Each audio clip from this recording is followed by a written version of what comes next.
Hello, my name is Dominique Raviart, and I work for NelsonHall, the IT industry and an advisor firm. My job is to evaluate offerings across IT services, but of course, I've got colleagues doing the same in business process services. Today, I really wanted to discuss the announcements that Atos has made today regarding its new structure, and quite a number of surprising and interesting news, really. So Atos had its capital market day this morning, and there were quite a number of news and announcements, but really, in short, Atos is spinning off its application services business, including Syntel, so that's called digital within the Atos terminology. And it's also spinning off together with digital, its BDS, which is its security software products and high-performance computing units into Evidian, and Evidian will be spun off in H2 2023, so in 1 year or so. Atos, the legacy Atos, so to speak, will be more focused on IT infrastructure services with some BPO UK activity. So Evidian will be high growth, high margin type of firm, whereas Atos will be focused on returning to stable growth and also average profitability.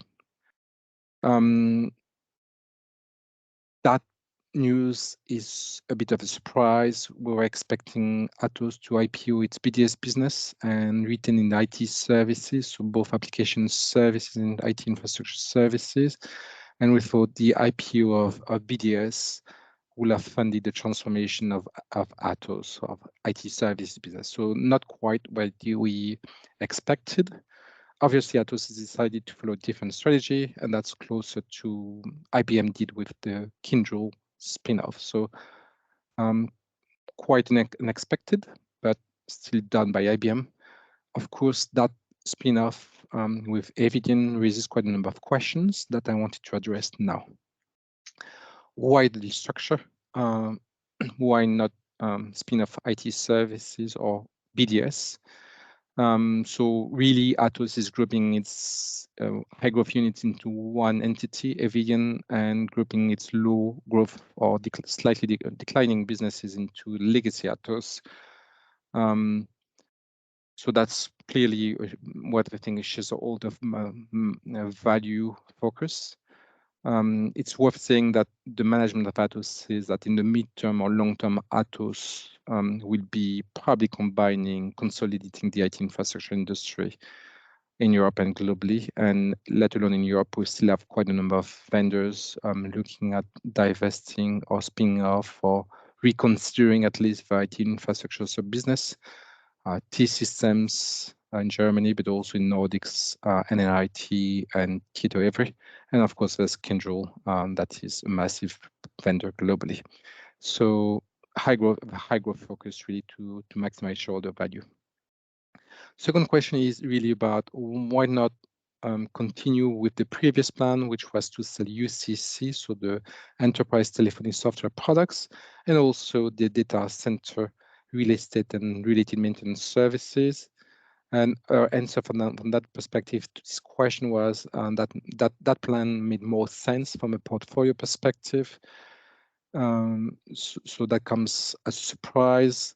There were rumors that I'm not able to comment about Atos having difficulties selling for internal reason the data center real estate business. It's hard to know if whether those rumors are true or not, are valid or not, but certainly the previous plan made more sense for a portfolio perspective. A third question is really, will there be revenue synergies between BDS, so the security product, software products, and high performance computing unit, and digital, which is the application services business? In terms of revenue synergies, I cannot think of many. We think there could be operational efficiencies in terms of BDS using the offshore capabilities of digital, but really we think these are two different units within Evidian, but high growth ones, or potentially high growth ones. Quite the contrary, question number 4, would there be revenue synergies from separating tech foundation, so the IT infrastructure services business and the application service business within digital. We think, yes, clearly the idea of having the two service lines within the same roof was to have revenue synergies.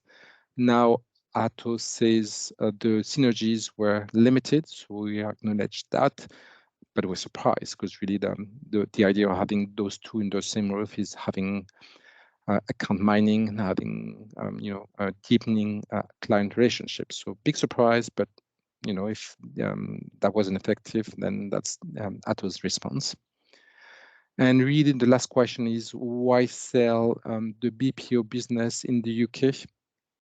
And I think Atos in the past has signaled that it was struggling to internationalize the UK BPO business, which is a very distinct British business into continental Europe.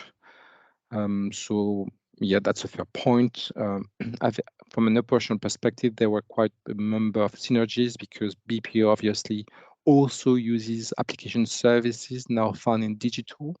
But fair enough, different businesses and a BPO business that in the UK that is very specific and probably unlike any other country. Having said that, we think Syntel, when it was acquired by Atos, had some KPO, knowledge process outsourcing capabilities, but again, a different business. So really, that's what I wanted to share about the Atos announcements today. I probably want to finish on a positive move. Also, although that decision that Atos has made took us by surprise, I think it's fair to say that Atos says it's going to succeed this time, and it's largely because it's got the funding into place and it's got the money to finance the cost savings, but also the portfolio transformation and the investment. So I'd like to think that Atos is going to bounce back. Thanks for listening. Any questions, please feel free to connect with me and have a lovely day then.